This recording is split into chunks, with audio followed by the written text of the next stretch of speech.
اللهم صل وسلم وبارك على محمد وعلى آل محمد.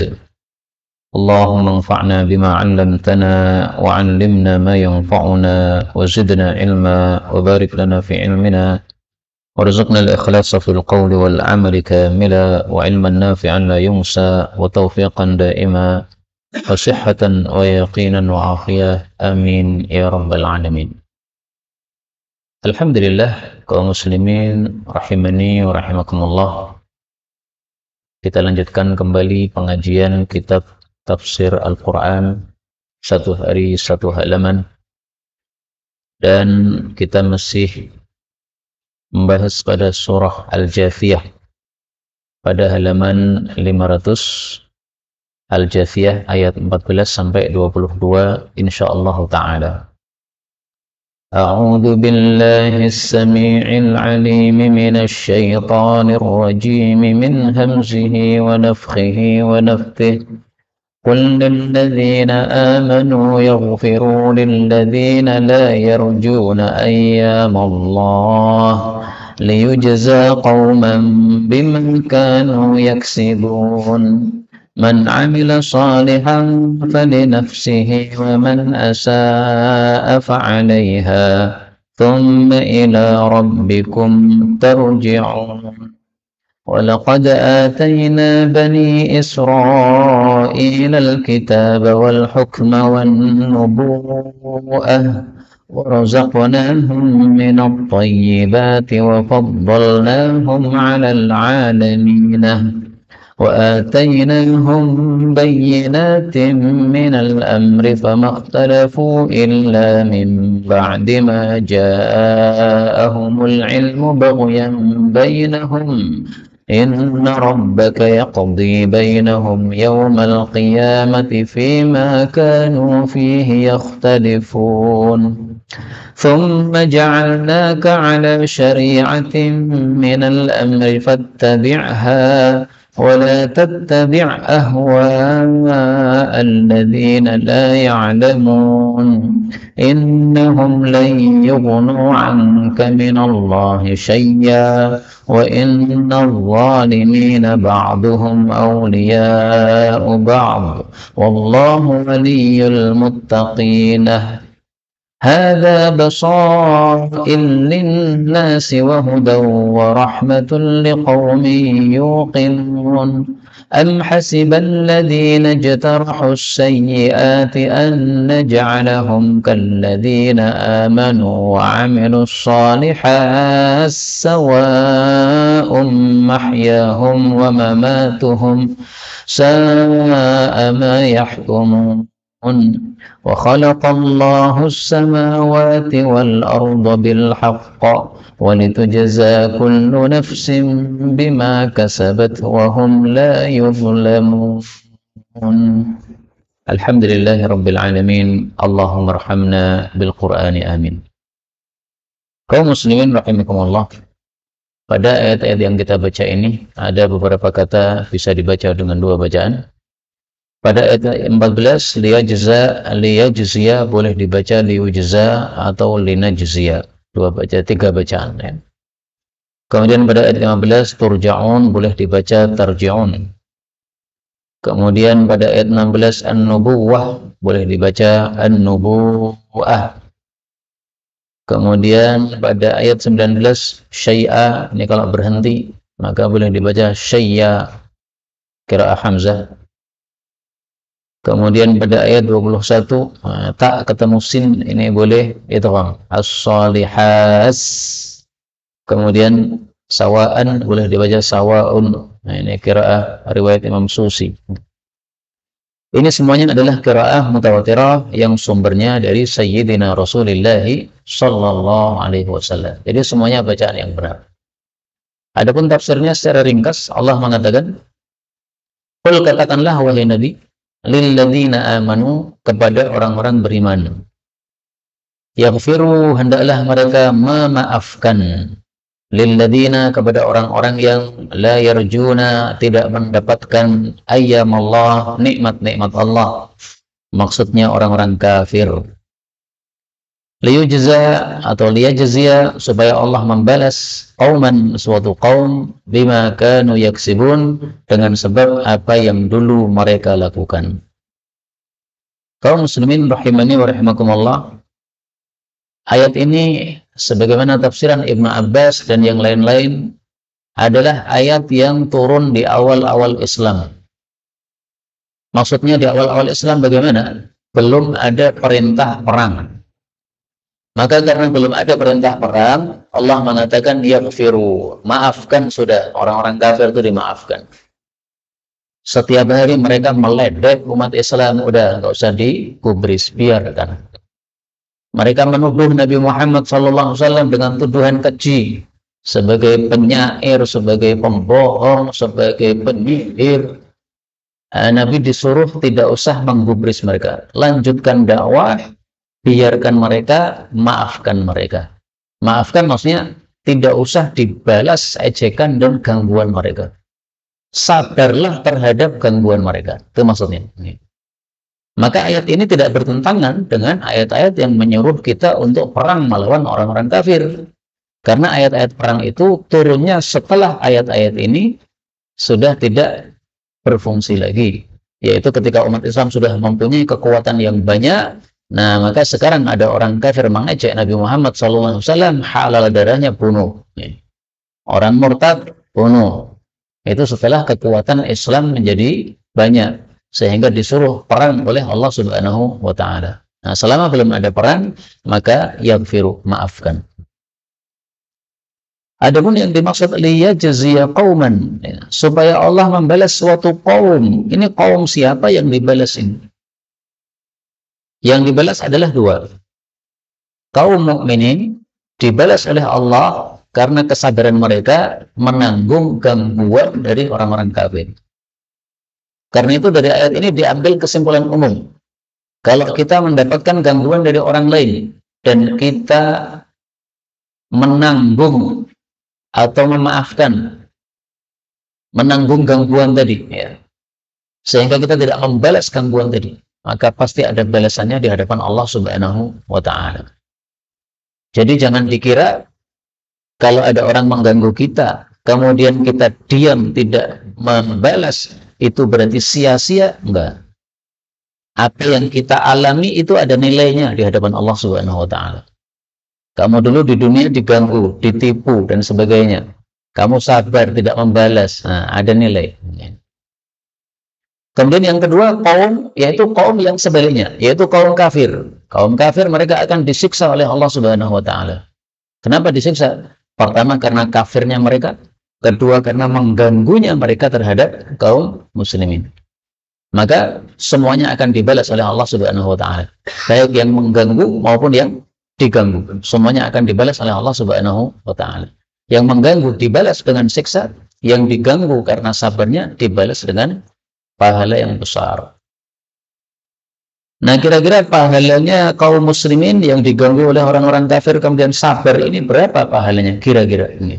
Allah jawab pertanyaan ini, innama yuwaffas sabiruna ajrahum bighairi hisab. Tiada lain disempurnakan pahalanya orang-orang sabar itu tanpa hitungan. Jadi sabar itu pahalanya berapa? Tanpa hitungan. Jadi pahalanya berapa? Nggak bisa dihitung, besar sekali. Karena sabar memang susah. Orang mengejek kita, orang menuduh kita, kuping kan panas banget. Hati apa? Pemerokok hatinya. Nah, kalau kita sabar itu berarti kita nahan nafsu semuanya. Kuping yang panas, yang merah ini kita tahan. Hati yang menggerutu ini kita tahan. Nah, berarti sabar itu sesuatu yang susah. Makanya Rasulullah mengatakan, sabar itu seperti apa? Beliau mengatakan, was-sabru, sementara sabar itu adalah diyaun, seperti sinar matahari. Kenapa disebut seperti sinar matahari?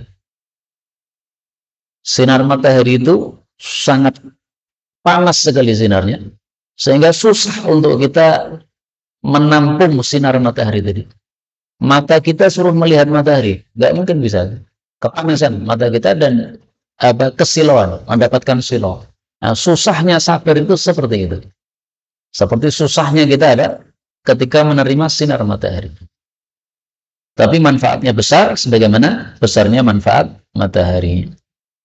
Ayat 15. Allah mengatakan, "Man 'amila shalihan", barang siapa yang beramal saleh, falinafsih, maka untuk dirinya sendiri. Wa man asa'a, barang siapa yang berbuat jelek, fa'alaiha, maka untuk dirinya sendiri juga, yaitu akibatnya akan mengenai dirinya sendiri.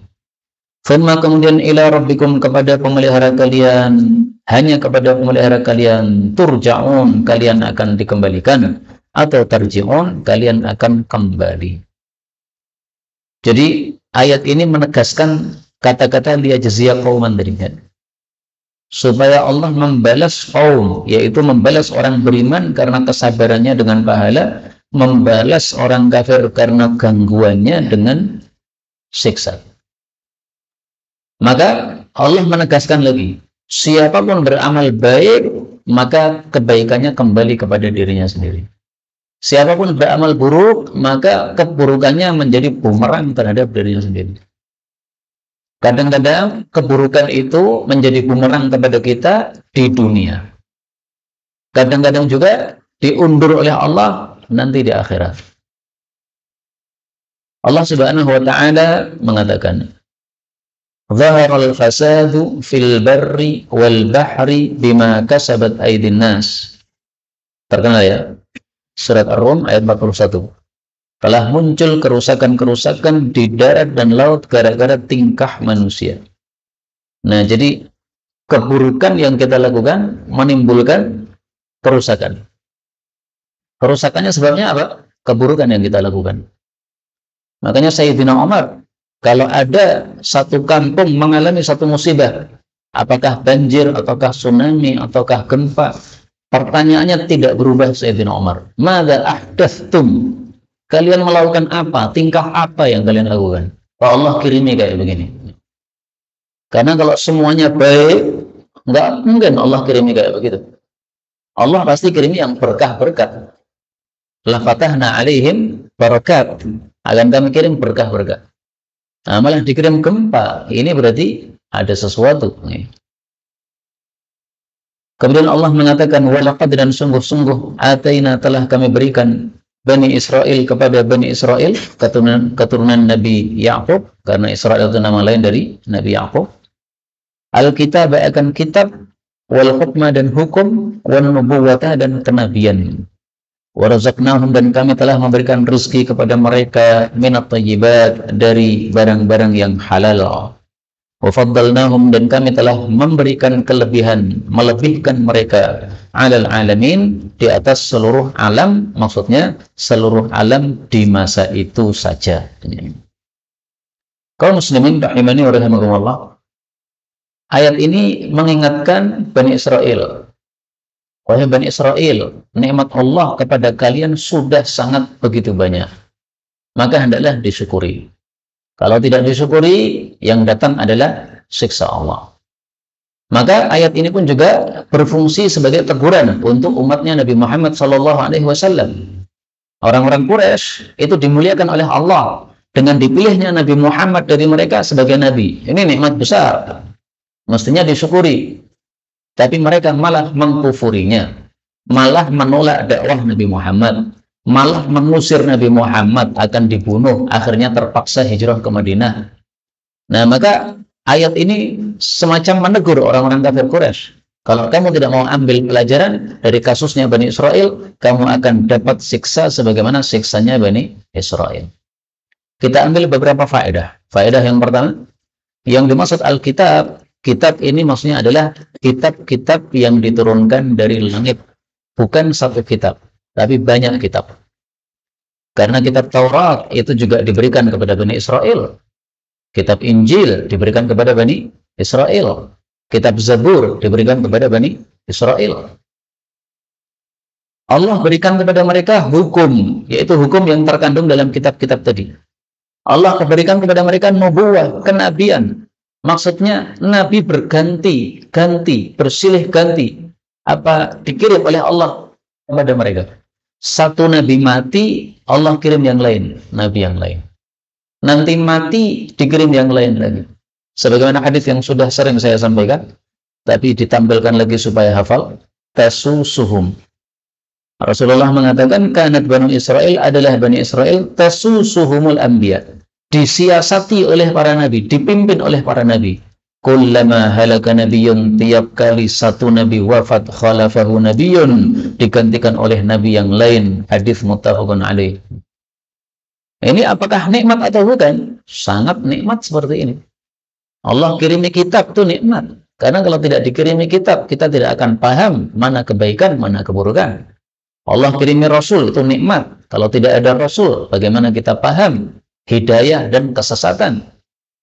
Termasuk adanya pengajian di masjid ini adalah apa? Nikmat dari Allah Subhanahu wa taala. Masjid kalau tidak ada pengajiannya, ya jamaahnya nggak ada yang paham. Tapi ketika takmir masjid mengadakan pengajian, nah ini satu nikmat dari Allah Subhanahu wa taala. Disiapkan oleh Allah takmir yang paham, sehingga mengetahui apa yang semestinya disampaikan kepada para jamaah. Tidak hanya sholat jamaah saja, karena kewajiban kita di dunia tidak hanya sholat saja, tapi kehidupan sehari-hari juga ada kewajiban-kewajiban yang harus kita lakukan.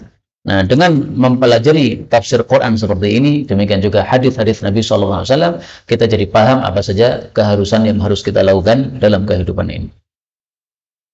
Kemudian saya katakan tadi, al-alamin, seluruh alam itu maksudnya seluruh alam di masa tadi. Kenapa para ulama menafsirkan seperti itu? Karena kalau seluruh alam ini maksudnya seluruh alam sampai hari kiamat, berarti Bani Israel lebih unggul daripada umatnya Nabi Muhammad SAW. Dan ini tidak mungkin. Kenapa tidak mungkin? Karena Allah sudah mengatakan dalam ayat yang lain, kuntum khaira ummatin.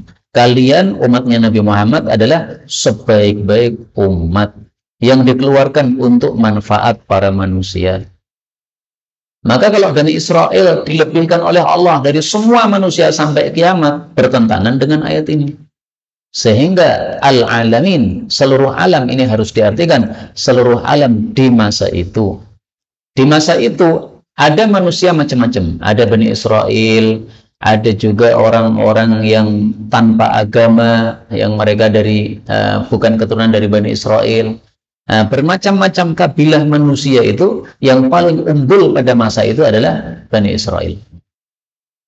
Ayat 17, wa atainahum, dan kami telah berikan kepada mereka bayyinatin, bukti-bukti, maksudnya mukjizat-mukjizat, minal amri, dari urusan itu, yaitu urusan agama. Famakhtalafu, maka tidaklah mereka berselisih, illa kecuali mim ba'dima, setelah ja'ahumul ilmu, datang kepada mereka ilmu. Kenapa? Baghyan bainahum, karena hasad atau dengki di antara mereka. Inna rabbaka, sesungguhnya pemeliharamu, yaqdi bainahum, akan memberikan keputusan di antara mereka, yaumal qiyamah, besok pada hari kiamat, fima kanu, pada apa saja yang fihi, adalah mereka itu di dalamnya, yakhtadifun, mereka berselisih. Jadi Allah Subhanahu wa taala setelah menurunkan kitab-kitab kepada Bani Israel, Allah menurunkan nabi-nabi kepada mereka. Tidak hanya nabi dengan tangan kosong, tidak, tapi nabi membawa mukjizat-mukjizat yang jelas. Nah, semestinya dengan adanya mukjizat yang dibawa oleh para nabi, mereka mestinya bersatu mengikuti nabi tadi, bukan malah bercerai-berai. Tapi faktanya ikhtalafu, mereka malah bercerai-berai. Bercerai-berainya mereka kenapa? Karena dengki saja. Kalau tidak ada dengki, tidak akan bercerai-berai. Karena itu dari sini kita ambil pelajaran, penyakit dengki adalah penyakit umat terdahulu. Tidak sepantasnya ada pada umat Nabi Muhammad SAW. Rasulullah menyebutnya sebagai da'ul umam, penyakit umat terdahulu. Dalam hadis yang sahih disebutkan, tabba ilaikum da'ul umam qablakum, telah merembet kepada kalian penyakit umat-umat terdahulu sebelum kalian, yaitu al-hasadu wal baghdha, saling iri dan saling benci. Hadiqatuddin, itu menggundul habis agama kamu. Hadis riwayat Tirmidzi sahih. Maka hendaklah kita berdoa kepada Allah, Rabbana la taj'al fi qulubina ghillan. Ya Allah, janganlah Engkau letakkan dalam hati kami perasaan dengki kepada orang-orang beriman. Sebagian orang kan dengki begitu. Kelompoknya kurang pesat, jamaahnya yang sana lebih pesat. Akhirnya buat tuduhan ke sana. Ini bukan cerita omong kosong, bukan. Kan ada dalam sejarahnya Imam Bukhari. Imam Bukhari datang ke satu kampung, maka orang kampung yang ngaji sama kiai kampung tadi, begitu Imam Bukhari datang, pada pindah majelis ilmunya. Sehingga kiai kampung ini kosong majelisnya. Loh, di mana murid-murid kok nggak datang? Oh, ngaji sama Bukhari. Nah, maka muncul dengki. Karena dengki dia munculkan tuduhan. Akhirnya tuduhannya semakin merebak kemana-mana isu tadi. Akhirnya kiainya mengatakan, yang ngaji sama Bukhari jangan ngaji sama saya. Ngaji sama saya jangan ke sana. Maka karena dia orang kampung situ, ya akhirnya masyarakatnya takut semuanya. Akhirnya mereka meninggalkan Imam Bukhari. Imam Bukhari di akhir hayatnya muridnya cuma 2 orang. Imam Muslim sama Ahmad bin Salamah. Tapi karena beliau betul-betul orang yang ikhlas, tidak mencari popularitas sama sekali, maka justru namanya diharumkan oleh Allah. Semua orang pernah mendengar nama Imam Bukhari. Sementara kiai kampung tadi yang ilmunya selevel dengan Imam Bukhari, namanya nggak ada yang kenal. Kalau saya sebutkan namanya pun, panjenengan mungkin baru dengar 1 kali, tidak pernah dengar sebelumnya. Karena memang tidak terkenal. Ilmunya dikubur oleh Allah Subhanahu wa Ta'ala, atau namanya dikubur oleh Allah Subhanahu wa Ta'ala. Nah, jangan dengki. Kemudian di sini Allah menegaskan, Allah akan menyelesaikan urusan-urusan yang diperselisihkan oleh manusia di dunia. Jadi kita akan tenang menghadapi semua urusan kita karena ayat ini. Termasuk pembunuhan terhadap laskar FPI 6 orang itu. Anggaplah di dunia tidak akan tersibak siapa pelakunya. Padahal sebenarnya sudah sangat jelas sekali itu pembunuhan yang zalim. Tapi kita tenang. Kenapa? Urusan belum selesai di dunia, akan dibereskan oleh Allah di akhirat. Itulah yang menyebabkan orang-orang beriman hatinya tenang. Ayat 18. Thumma kemudian ja'alnaka, kami jadikan engkau wahai Nabi Muhammad ala syari'atin, di atas syariat, minal amri, dari urusan agama ini. Fattabi'ha, maka ikutilah syariat tersebut. Wala tattabi', dan janganlah engkau mengikuti ahwa'a, hawa nafsu alladzina la ya'lamun, orang-orang yang tidak mengetahui. Syariat artinya apa? Para ulama tafsir mengatakan syariat itu artinya adalah minhajun wadihun, jalan yang jelas. Jadi syariat Islam itu adalah jalan hidup yang jelas. Sehingga dalam Islam semuanya diajarkan. Apakah ada ajaran selain Islam yang lebih lengkap ajarannya daripada Islam? Saya yakin nggak ada. Karena Islam itu mengajarkan segala sesuatu. Makan saja diajarkan, makan tangan kanan. Memberikan kepada orang saja diajarkan, pakai tangan kanan. Bahkan memberikan pisau saja dalam Islam diajarkan. Jangan disodorkan begini, yang bagian tajamnya. Nasi pisau kepada istri, nah, jangan tajamnya disodorkan begitu. Tajamnya kita pegang. Nih. Kemudian kita berikan yang bagian pegangannya. Bukan tajamnya yang diserahkan. Nah, semuanya diajarkan dalam Islam. Bahkan mohon maaf, beol dalam Islam diajarkan. Bagaimana cara membersihkan diri dari beol. Pakai tangan kiri, jangan pakai tangan kanan. Pakai jari yang paling panjang karena lebih bersih. Nah, semuanya lengkap. Kemudian Allah mengatakan, innahum, sesungguhnya mereka, orang-orang yang tidak paham itu, layyuhunum, tidak akan memberikan manfaat angka kepada engkau, minallahi, dari Allah, maksudnya dari siksa Allah, syai'a, sedikit pun. Wa inna dhalimin, dan sesungguhnya orang-orang zalim, ba'dhum, sebagian mereka, awliya'u ba'dhin, adalah pengurus-pengurus bagi sebagian yang lain. Wallahu, dan Allah itu waliyul muttaqin, pengurus bagi orang-orang yang bertakwa. Jadi kenapa Allah melarang kita untuk mengikuti hawa nafsu orang-orang yang tidak paham? Karena mereka tidak akan berguna untuk kita apapun juga ketika Allah turunkan siksa. Allah kasih aturan, orang-orang pengen aturan yang lain. Nah, kita disuruh ikuti aturan Allah. Nggak boleh ikuti aturan keinginan manusia.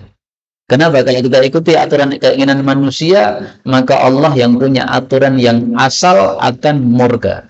Kalau murka, Allah turunkan siksa. Nah, ketika Allah turunkan siksa, apakah orang-orang yang buat aturan-aturan yang menyelisih aturan Allah itu bisa kasih selamat? Nggak bisa kasih selamat. Karena itu Indonesia, kenapa tidak muncul berkahnya? Karena tidak diatur dengan aturan Allah Subhanahu wa Ta'ala. Andaikan Islam diterapkan di Indonesia, aturan Islam diterapkan untuk mengatur negara Indonesia, pasti berkah yang datang. Dan di sini Allah Subhanahu wa Ta'ala menegaskan, orang-orang zalim itu satu sama lain adalah menjadi pengurus mereka. Artinya tidak ada gunanya mereka, karena yang mengurusi hanya antar mereka saja. Tapi kalau kita, kalau taat kepada Allah, yang ngurusi langsung Allah dari atas langit langsung ngurusi kita. Nah, kalau Allah ngurusi kita bagaimana? Allah katakan dalam ayat yang lain, Allahu waliyyul ladzina amanu yukhrijuhum minadh-dhulumati ilan nur. Allah itu adalah pengurusnya orang-orang beriman. Allah akan mengeluarkan orang-orang beriman dari kesesatan-kesesatan menuju kepada sinar petunjuk. Nah, maka kalau wali kita adalah Allah, sudah cukup, tidak perlu kepada orang yang lain. Kemudian Allah mengatakan, hadza Al-Quran ini adalah basairu linnasi, penjelasan-penjelasan bagi manusia, wahudan dan petunjuk, warahmatun dan rahmat, liqaumin bagi kaum yuqinun yang memiliki yakin. Jadi Quran diturunkan untuk apa? Untuk menunjuki seluruh manusia. Bukan hanya untuk orang-orang yang bertakwa. Meskipun dalam surat Al-Baqarah Allah mengatakan hudal lil muttaqin, petunjuk bagi orang-orang bertakwa. Tapi sebenarnya Quran diturunkan untuk semua manusia. Hanya saja yang mau mengambil manfaat dari Quran hanyalah orang-orang yang bertakwa. Sehingga Allah mengatakan hudal lil muttaqin. Tapi pada asalnya diturunkan untuk seluruh manusia. Siapa yang mau pakai, dia pasti akan mendapatkan berkahnya Al-Quran. Kemudian Allah mengatakan am hasiba, apakah menyangka alladzina ijtarahu, orang-orang yang melakukan as-sayyiati, dosa-dosa, an naj'alahum, bahwasanya kami akan menjadikan mereka kalladzina amanu, seperti orang-orang yang beriman, wa amilus shalihat, dan beramal saleh, sawaan, sama, mahyahum, hidup mereka, wa mamatuhum, dan mati mereka, sa'a, sungguh jelek, ma yahkumun, apa yang mereka putuskan atau apa yang mereka sangkakan kepada Allah Subhanahu wa Ta'ala. Jadi Allah mengingkari persangkaan orang-orang kafir. Mereka menganggap bahwa kaum muslimin yang melakukan iman dan amal saleh nanti pasti akan sama saja dengan mereka di akhirat mendapatkan keberuntungan. Sama-sama orang muslim pengen surga, orang Kristen juga pengen surga, nanti sama, tujuannya sama, nanti akan mendapatkan surga semuanya. Maka Allah jawab apa persangkaan tersebut dengan pertanyaan ini. Apakah mungkin Allah yang sangat maha adil memberikan kehidupan dan kematian yang sama terhadap orang yang mukmin dengan orang yang kafir? Tidak mungkin. Dan itu sudah tampak di depan mata kita. Coba panjenengan lihat bagaimana kondisi orang-orang kafir ketika mati sakaratul maut. Bagaimana kondisinya? Bandingkan dengan orang mukmin, bagaimana matinya ketika sakaratul mautnya bagaimana? Ada di Masjid Segaf itu imam masjid matinya ketika apa? Sujud. Enak sekali kan? Lagi ibadah, tenang hatinya berarti. Nah, kemudian mati pas sujud. Mudah-mudahan semua kita husnul khatimah. Amin ya rabbal alamin. Nah, orang kafir mana ada yang enggak begitu? Enggak ada. Mereka semuanya ketika mengalami sakaratul maut, nah itu sudah menjadi rahasia umum di tengah mereka, akan dimasukkan pada tempat tersendiri karena kondisinya sangat mengerikan sekali ketika menghadapi sakaratul maut tadi. Nah, kalau sudah tenang baru kemudian dibuka kamarnya, mereka kemudian baru diurus jenazahnya. Bahkan kondisi itulah yang menyebabkan sebagian orang kafir masuk Islam. Masuk Islam kenapa? Dia katakan, karena saya lihat keluarga-keluarga saya yang kafir, kalau mati pasti kesusahan seperti itu. Sementara tetangga-tetangga saya yang muslim, saya lihat matinya tenang, nyaman. Akhirnya dia masuk Islam. Nah, maka kata Allah, apakah menyangka orang-orang yang melakukan kejelekan-kejelekan akan disamakan dengan orang-orang yang melakukan kebaikan-kebaikan, hidupnya dan matinya? Ini maksudnya hidup dan mati, yaitu kehidupan dunia maupun kehidupan akhirat. Apakah akan disamakan oleh Allah? Nggak akan sama. Orang yang beriman dan dia beramal soleh, biasanya hidupnya aman, nyaman. Bukan berarti tidak akan ada musibah, bukan ya. Musibah Rasulullah SAW mengalami juga. Perang kalah, Nabi mengalami. Dilempar sampai gigi beliau rampal, mengalami. Karena musibah bagi orang beriman fungsinya dua. Fungsinya ada kalanya menghapuskan dosa-dosa, ada kalanya meninggikan derajat. Kemudian Allah Subhanahu wa taala menegaskan, wa khalaqallahu, dan Allah telah menciptakan as-samawati, langit-langit, wal arda, dan bumi, bil haqqi, dengan kebenaran. Wal tujza, dan supaya dibalas kullu nafsin, setiap jiwa, bima kasabat, dengan apa yang telah dia lakukan, wa hum la yudlamun, dan mereka tidak akan dizalimi oleh Allah Subhanahu wa taala. Allah menciptakan langit bumi dengan kebenaran. Maksudnya apa dengan kebenaran? Maksudnya Allah tidak menciptakan dengan sia-sia tanpa tujuan. Allah menciptakan ini ada tujuannya. Tujuannya disebutkan pada surat yang lain. Allah mengatakan, "Wa ma khalaqtul jinna wal insa illa liya'budun."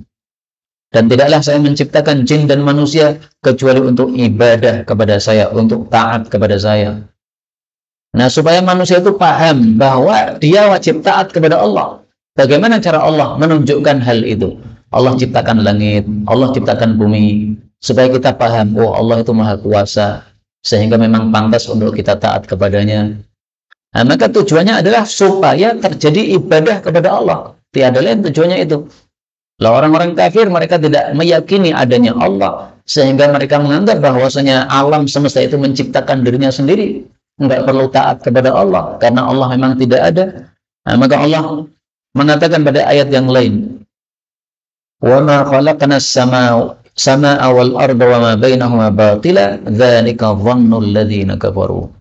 Allah tidak menciptakan langit bumi dan segala isinya secara batil, sia-sia. Itu hanya persangkaan orang-orang kafir. Demikian juga Allah mengatakan, wa ma khalaqnas samawati wal arda wa ma bainahuma la'ibin. Kami tidak menciptakan langit-langit dan bumi dan segala isinya dengan main-main. Ma khalaqnahuma illa bil haqq. Tidaklah kami menciptakan keduanya kecuali dengan kebenaran, yaitu ada tujuannya tadi. Ini bisa dilihat pada surat Ad-Dukhan ayat 27, ayat 37, demikian juga pada surat Shad ayat 27. Inilah kaum muslimin rahimani wa rahimakumullah, ayat-ayat yang dapat kita pelajari pada pertemuan kali ini. Ringkasnya adalah bahwa Allah Subhanahu wa taala Maha Kuasa, dan Allah mewajibkan kepada kita untuk taat kepadanya, dan Allah Subhanahu wa taala menciptakan kita semata-mata supaya kita mentaati Allah Subhanahu wa taala. Tidak ada tujuan yang lain selain itu.